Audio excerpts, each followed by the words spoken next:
Kashinath for a very nice introduction, and I welcome all the delegates and the guest speakers of this session for this particular topic that I'm going to present. And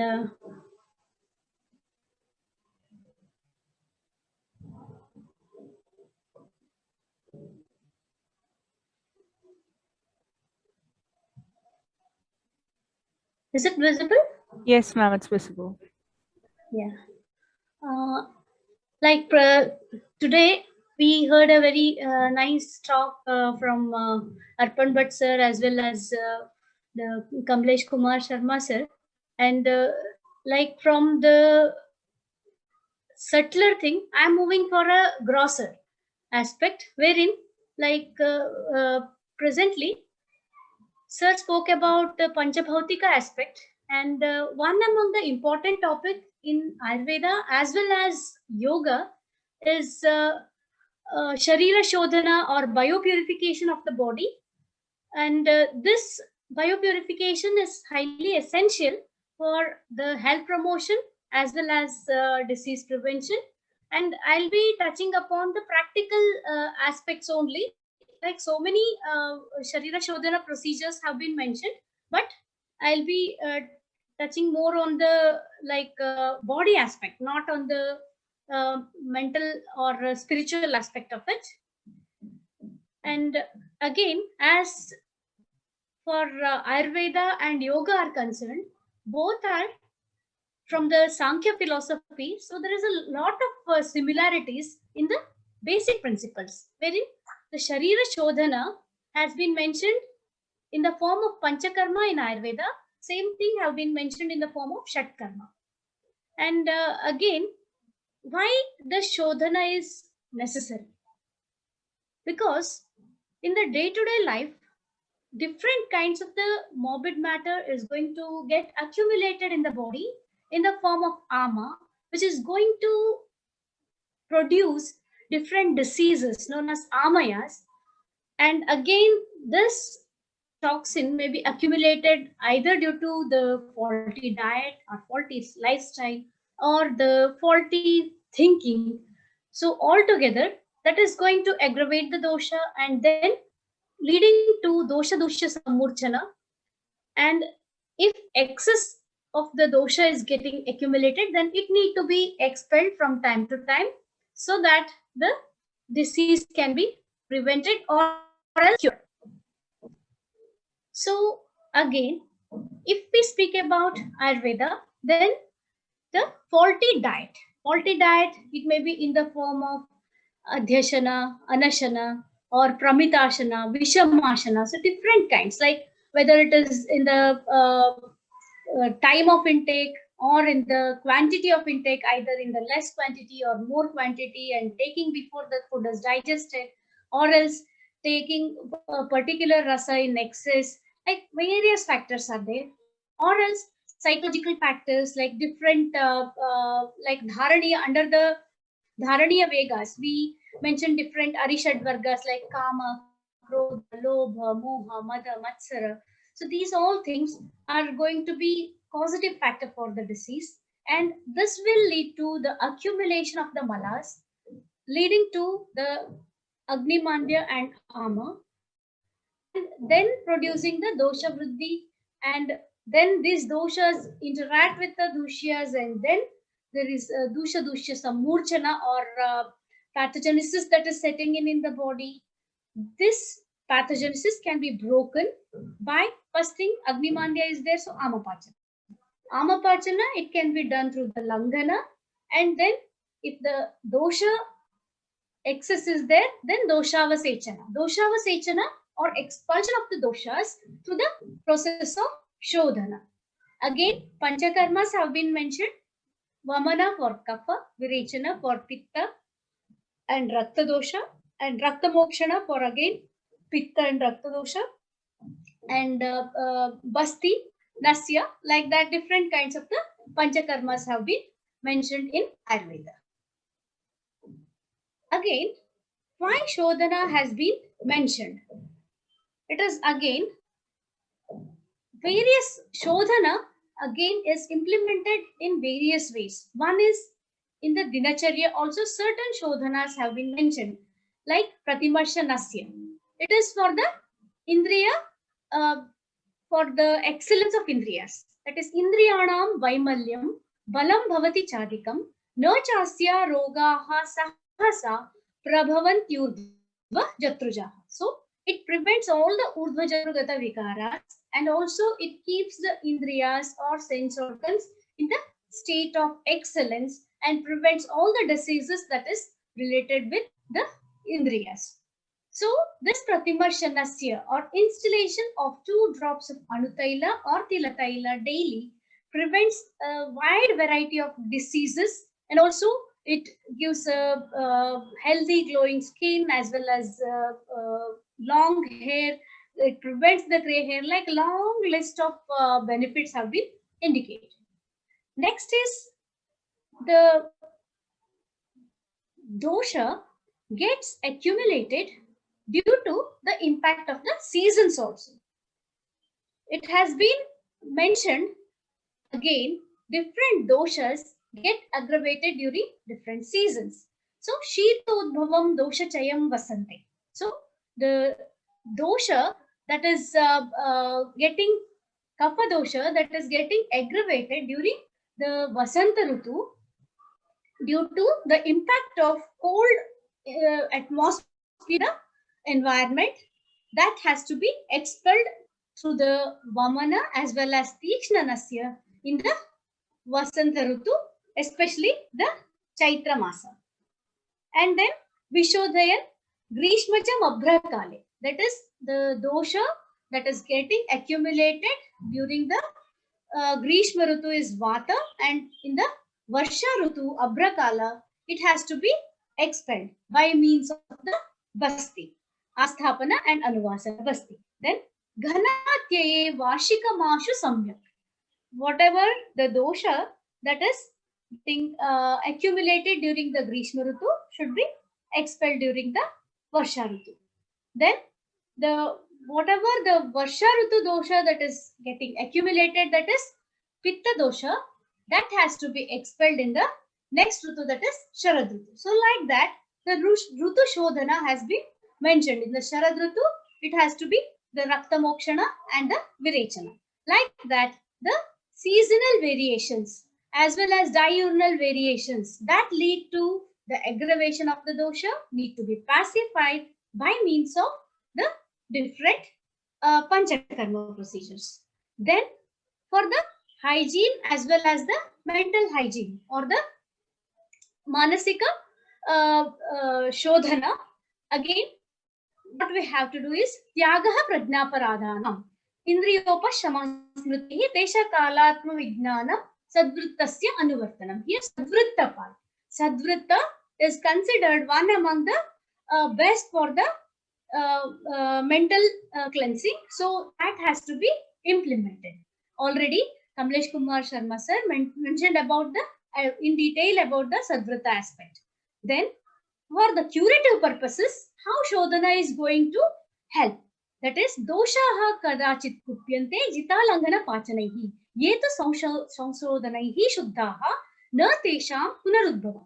So, whatever the dosha that has to be purified, if it is purified through the means of the Shodhana, then doshana na punarudbhava. That is, the dosha is not going to get again aggravated, because if we are going to expel the doshas completely from the body. So that is the importance of the Shodhana in Ayurveda. If we think about the yoga, then in yoga, the origin of the disease again is due to the malas that is going to get accumulated in the nadi due to the physical, mental as well as the environmental factors. And again, this is going to cause the obstruction in the srotasis or pranavahas srotas, especially pranic channels, that is going to obstruct, and that is going to cause the derangement of the prana. This, whenever there is derangement of the prana, then that will be leading to the impairment locally or else a physical disease, or sometimes the psychosomatic disorder, or sometimes the somatic disorder. Like that, different kinds of the diseases are produced due to the accumulated mala in the nadi. In yoga, what exactly has been mentioned? It is for the all the purposes, Sapta Sadhana has been mentioned in Gheranda Samhita. That is the 7 types of training the body. Shodhanam Dridata Chaiva, Sthaidhyam Dhairyam Cha Laghavam, Pratyaksham Cha Nirliptam Cha Ghatasya Sapta Sadhana. That is Shodhana. Here I am emphasizing much upon the Shodhana in this particular presentation. So, Shodhana or different karmas, and Dridata by means of the asanas, and then pranayama as well as pratyahara and dharana, dhyana, samadhi, etc. They will be helping to train the body in different ways. Why exactly Shodhana has been mentioned in yoga? That is, it has been mentioned, Meda Shleshmadika Purvo Shatkarmani Samacharet Anyettu Nacharetani Doshanam Samabhavatah. So here in yogic texts, they tell that wherever there is excessive increase of Meda and Shleshma, there only the Shatkarma should be practiced. Otherwise, if the doshas are in the normal state, then there is no necessity for the implementation of this Shodhana procedure.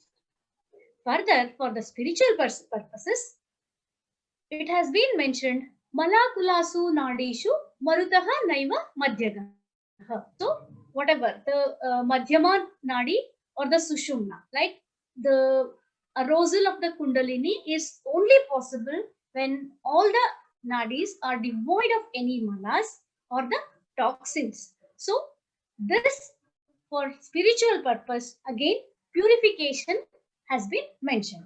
Again, in the Gheranda Samhita, Samanu and Nirmanu Nadi Shuddhi has been mentioned. So, here, the Nirmanu kind of the Nadi Shuddhi procedures, either in the form of the pranayama, dharana, dhyana, samadhi, all these aspects, especially that are going to enhance the sattva guna in an individual and help to control the vata. It has been mentioned, chale vate chalachittam, nischalo nischale. That is, as the vata is very active, then the mind is wavering. If it is stable, then mind can control very well. So we have to be controlling our mind through different kinds of the yogic practices.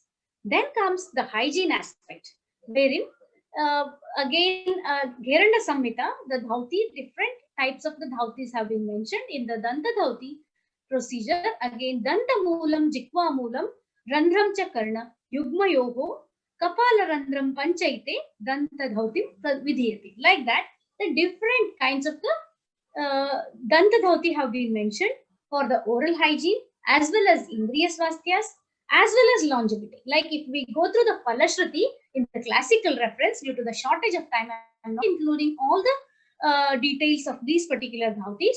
So, if we go through the classical reference, then even certain this thing benefits like longevity and somewhere like Kamadevo Samo Bhavet, that is like enhancing the beauty, and such kinds of the things are also have been mentioned in this particular context.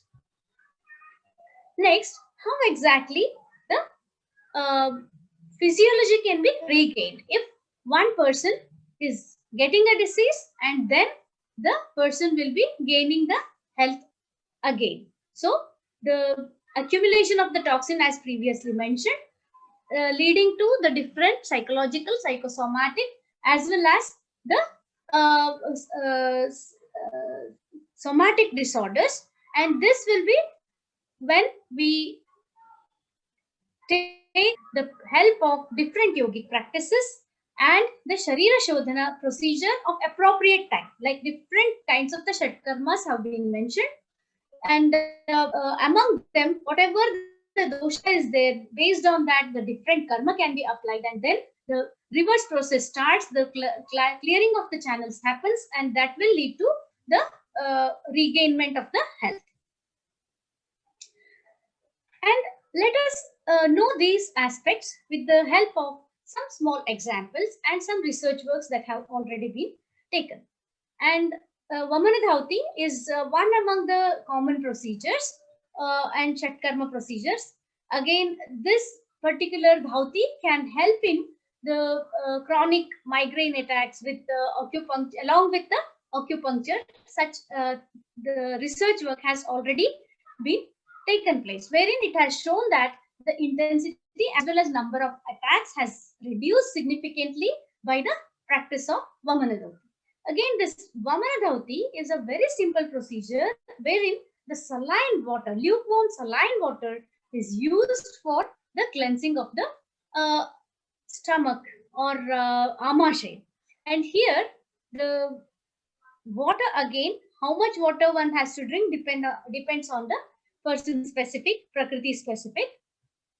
Then the voluntary induced vomiting, a yoga technique, enhance the pulmonary functions in the healthy human being. So as per Ayurveda, the kapha is considered as uras is considered as one of the important seed for the kapha. So whatever kapha accumulation is there, that can be expelled out with the help of the Vamanadhauti as per the principles of Ayurveda.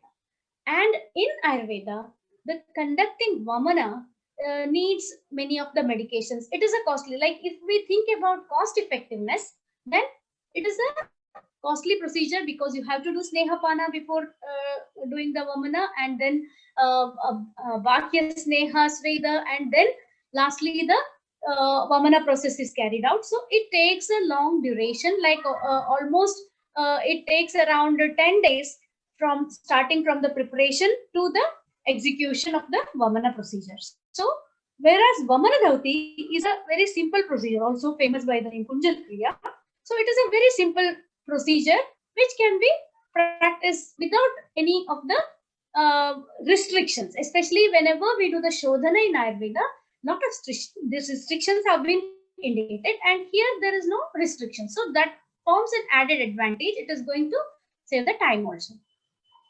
Then safety and usefulness of Laghu Shanka Prakshalana in patients with essential hypertension, a self-controlled clinical study. Like that, like there is another procedure wherein Laghu Shanka Prakshalana are also famous by the name Varisara Kriya. So this Varisara Kriya is again intake of lukewarm saline water with followed by practicing of the 5 asanas, 8 round each. That is Tadasana, Tiryak Tadasana, Kati Chakrasana, Tiryak Bhujangasana, and Udarashanasana. So in sequence, that is done for 8 times, and this has to be repeated for 3 rounds. That is, every time I'm completing each round, 2 glasses of lukewarm saline water should be taken. And this particular study, they incorporated both the things. One is the without Triphala, like one group they had included the Triphala Kashaya water along with, whereas the other group they had included only the lukewarm water. Like that, this particular study was conducted with a lot of beneficial results with respect to the anxiety as well as fatigue and other scores. So again, this shows a very combination of implementation of Ayurvedic principles in combination with some yogic procedures. Like that, the Laghu Shanka Prakshalana again on effect on the pain, spinal flexibility, disability, state of anxiety in chronic pain. Like that, this is another work. Then again, the Shatkarmas, especially in the metabolic disorders like diabetes mellitus. Again, here also Laghu Shanka Prakshalana as well as Agnisara Kriya has been implemented. Further, the again, combination, as I told, holistic combinations can be made within Ayurveda along with the yogic practices. Shatkarma practices can be utilized. Here is a study that is published in one of the journals when Rohitaka Sharapunka Churna and Kunjal Kriya on the Mukhadushika. Like Mukhadushika or pimple is a very common problem that is being faced by many youngsters. So this particular combination when Kunjal Kriya and Rohitaka Sharapunka Churna together, that will be helping in again reducing the Mukhadushika or acne vulgaris. So this shows a judicious combination of Ayurveda and the yogic practices. Then here again, we have another study that is on the allergic rhinitis, role of Pratimarshana, yogic practices and diet. So here it was a combination wherein one group was administered with a simple diet management and one group with the Pratimarshana along with the diet, one with the yogic practices diet, as well as one was the control group that was given the modern medication. So together, like the combination, like Pratimarshana is one among the Dinacharya vidhis, as I mentioned previously. So like that, this judicious combination therapy can also be used. Like when we compare the different groups, then the Pratimarshana group gave the very fast results, while the yogic practices, because it was having the cost effectiveness, it was a bit slower compared to the Pratimarshana group in the different parameters that was assessed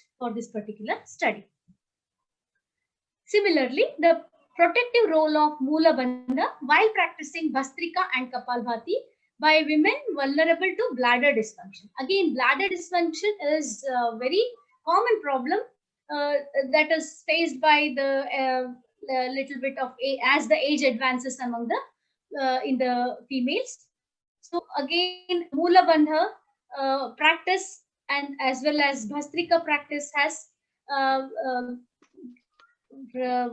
given good results, as well as it is acting as a preventive measure wherein it makes the. Please, Mangala ji, sum up करें. Mangala ji, sum up करें थोड़ा. Yeah. So again, there are certain other practices wherein the neurological aspect has also been taken care by the practice of the Kapalabhati. And similarly, the psychological aspects have also been taken care by the various practices like Nadi Shodhana, Pranayama, Kapalabhati, etc. When mood as well as stress has been taken care of. And Trataka on the cognitive functions in the elderly. Again, Trataka is one among the Shatkarma procedures. So this particular Trataka has been effective in enhancing the cognition in the elderly patients. So to conclude, Ayurveda and yoga both emphasis on the holistic approach, consider body as well as mind as an integral factor in the causation of the disease as well as the prevention. And then the Sharira Shodhana is mentioned for the purification of the doshas as well as maintenance of the doshas in equilibrium. So we can make a judicious combination in between the Shatkarma procedures as well as Panchakarma procedures, along with some lifestyle modifications or some medication together, making it a holistic therapy as well as it can be practiced very judiciously. Thank you, all of you, for your patient listening, as well as I thank the organizers for giving me an opportunity to interact with you all, as well as listen to the great lectures of the guest speakers who have already rendered their lecture. Thank you again for all the speakers as well as the listeners. Thank you.